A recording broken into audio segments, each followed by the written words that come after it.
So this happened 2 years ago now. A typical normal day in my suburban neighborhood.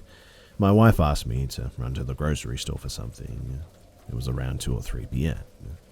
When she asked me, I was sitting in the dining room, which was right next to the garage, so instead of walking to the front door and then all the way around in the front of my house to my car in the driveway, I just went out the door next to me that led into the garage.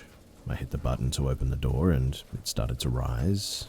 I walked over to the door and ducked to walk out before it was finished rising. And then I stopped dead in my tracks when there were 2 people standing right in front of me in my driveway.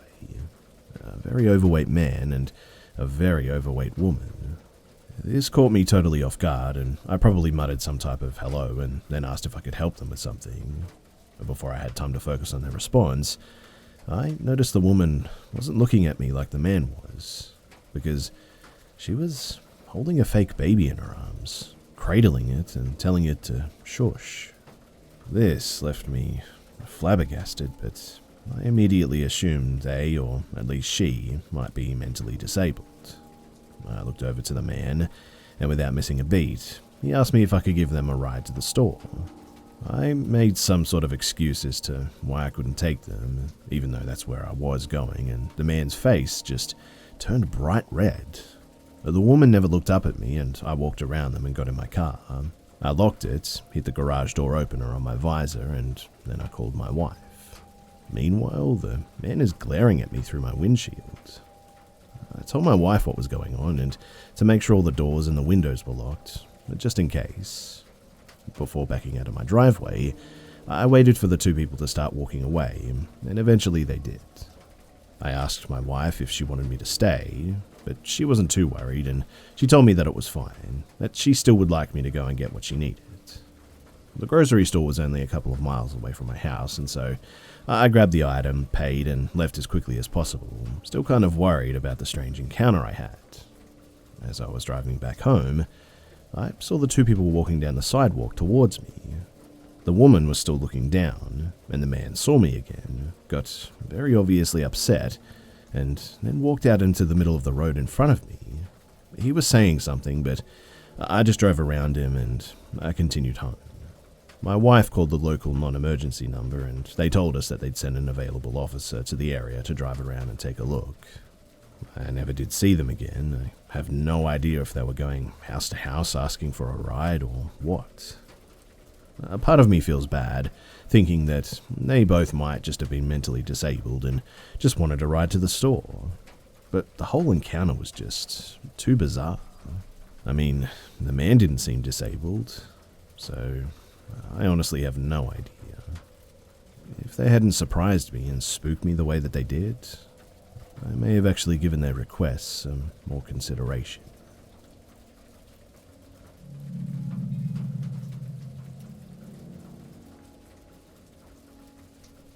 So this happened about 10 minutes after I left work today, July 4th, 2020. I live in the northeast of Ohio, and I got a new job about 2 months ago as a process technician at a dairy plant. It pays very good money, considering it's a 34 to 35 mile drive one way. After about 20 or 25 miles, I also drive through a wooded area. Nothing uncommon for me, as where I live in Annie, Ohio, forests are very common, and I pretty much lived in one behind my grandma's house growing up. But I work 4 p.m. to 4 a.m., and the drive home, well, to put it bluntly, really sucks. Whether it's being tired, hungry, or the fog almost every night, I always go home the same way, every day and night though. So I was driving my way home, and I just left the residential area of my workplace and was going through the forested area. As I said, there's almost fog every night, so I'm on high alert for deer, raccoons, and all those such critters. It's just like every other drive home so far. I have my podcast on, focusing on the road, thinking of getting either a sausage McMuffin or McGriddle from McDonald's or something, and sometimes looking off to the side of the road for any eyes reflecting off of my headlights. And all of a sudden, I actually see some reflecting eyes, and out of the woods comes a coyote. In my hometown, coyotes aren't too rare, I suppose. I mean, I've seen them by my high school, but I'd never seen one outside of my hometown, so It sort of surprised me, I suppose.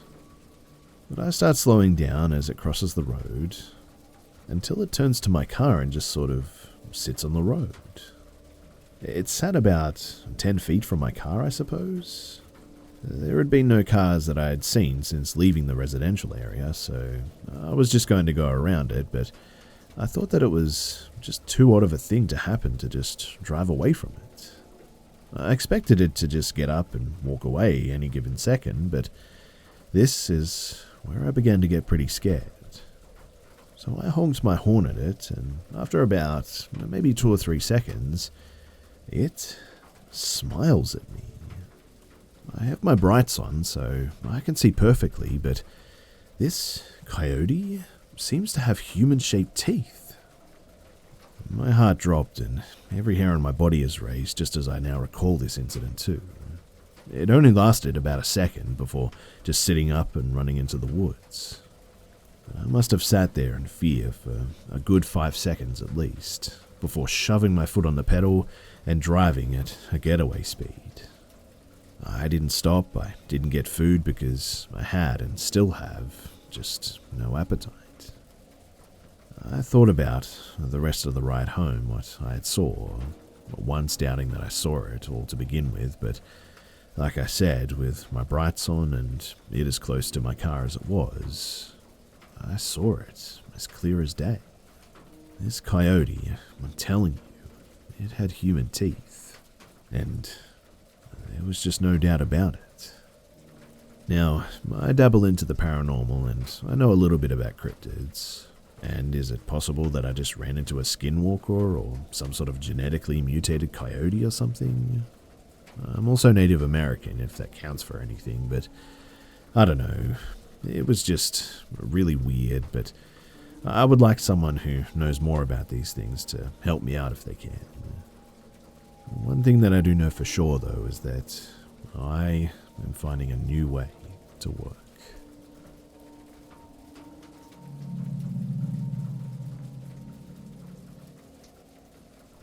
I was a late bloomer in terms of sexuality.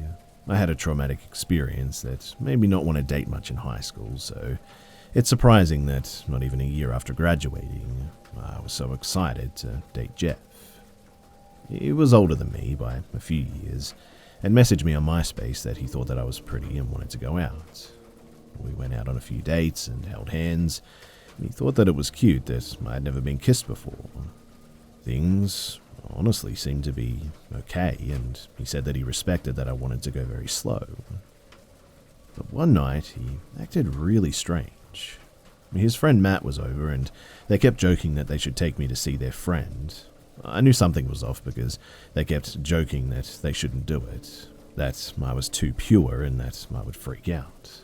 This was over 10 years ago, so I'm not 100% sure, but I don't remember agreeing to go to this guy's house. I remember asking them to just take me home. I was uncomfortable and I didn't want to meet this guy. After all, this was supposed to be a date night. Matt wasn't even supposed to be there, and now I'm going to see some other guy?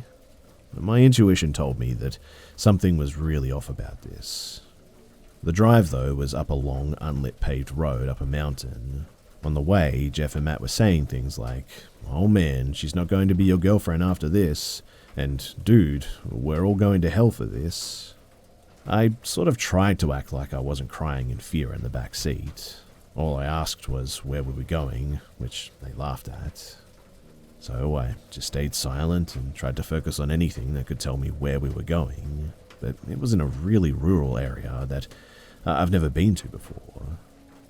But we got to the house, a single-story 2-bedroom surrounded by nothing but unlit nothingness.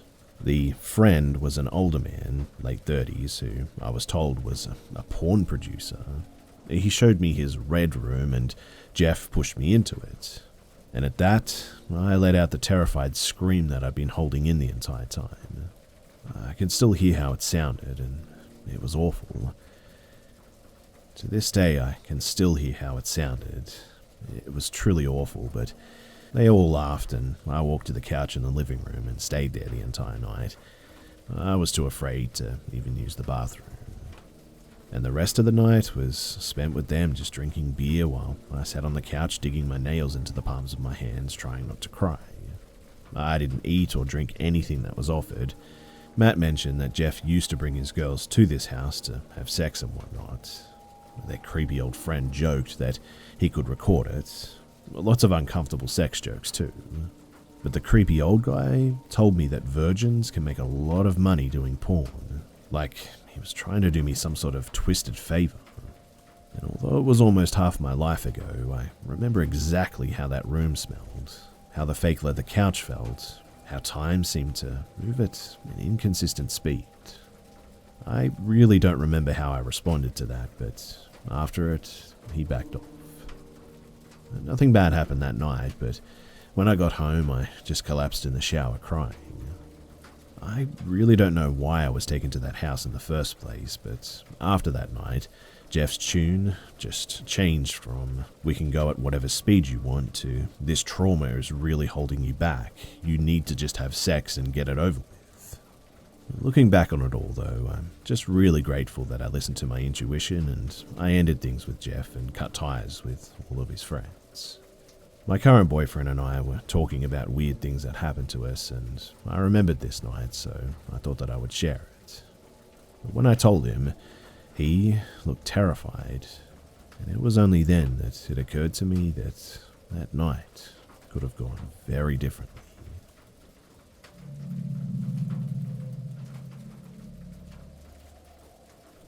When I was a small child of about 5, I think, I had an experience that I just cannot explain. It's one of my first memories that I can vividly remember. I've thought about it for years, but I still just can't explain it. So we lived in a new trailer home and had just moved in. I remember I still had boxes in my room because we hadn't finished unpacking yet. I woke up in the middle of the night and a man with a long trench coat and a hat, think sort of Dick Tracy, was in my room next to my bed. He was very tall, but also he was all black. I wasn't scared at all, and in fact I felt very comfortable and a sense of sort of ease or safety in the presence of this man. He told me that it was not safe in my room and I needed to grab my blanket and pillow and follow him. I did as he said, and he led me to our living room and he told me to lay down on our couch and sleep there.